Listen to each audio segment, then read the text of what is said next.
How does one define success? A pocket that is filled with money and gold? A business that does well? A country proud with technology and resources? Or perhaps fame, achievements, or a big plan to secure the future? All of that so-called success came crumbling down by the hands of a microorganism. A pride so big, shattered by something so small. Maybe we got so blinded in this race that we forgot about that which mattered the most, human beings. Somewhere along the road, we lost our empathy, our ability to understand and share the feelings of another. We lost our compassion, our concern for the suffering and misfortune of others. And we gained all of that which is unfortunately of no help to us today. The mighty airline fleets remain stranded at the airport runways. The grand malls that hosted the biggest brands, the great hotel chains, have come to a standstill. If they were the ones responsible for their success, why can't they find a way to keep their businesses alive now? It was always the human beings that kept the world running.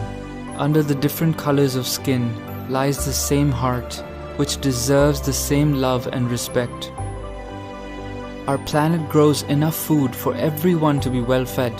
Yet 1 in every 9 people on Earth goes to sleep hungry. That is about 800 million people without enough food to live a healthy life.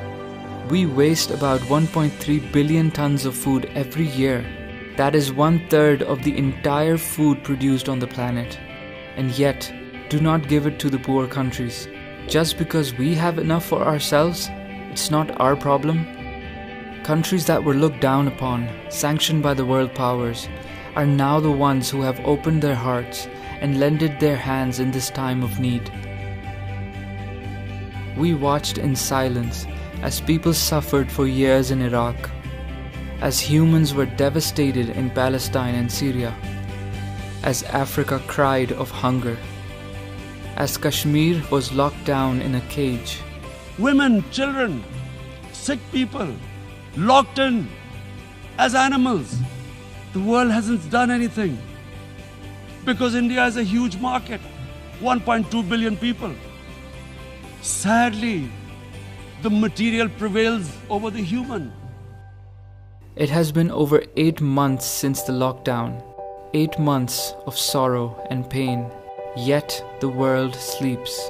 Now the whole world is in lockdown, so maybe the Creator thought, that's it, enough is enough. Here you stop and stand still. Now no one has the power to move, not the rulers, the kings and queens, the corporations and economies, nor the people. It is time to think and reflect upon ourselves. What have we become? Why have we drifted so far away from the essence that made us human? As a master told his disciples, humbleness is the key to greatness. Be humble with everything. Even with an ant, even with an earthworm, even with a leaf, even with a tree, even with a blade of grass. As the virus spread from one person to another and traveled across the entire planet, so can kindness, compassion, love, and empathy. That is the power of human connection. It is not the money in our pockets, or possessions, or achievements that are bringing us relief today. It is the heroic stories of sacrifice, of care, of generosity, be those between 2 neighbors, 2 families, or 2 countries. It was always only love and compassion that brought comfort to the hearts of all the human beings on the planet. When will we realize that the true measure of success is how much love for humanity you hold in your heart?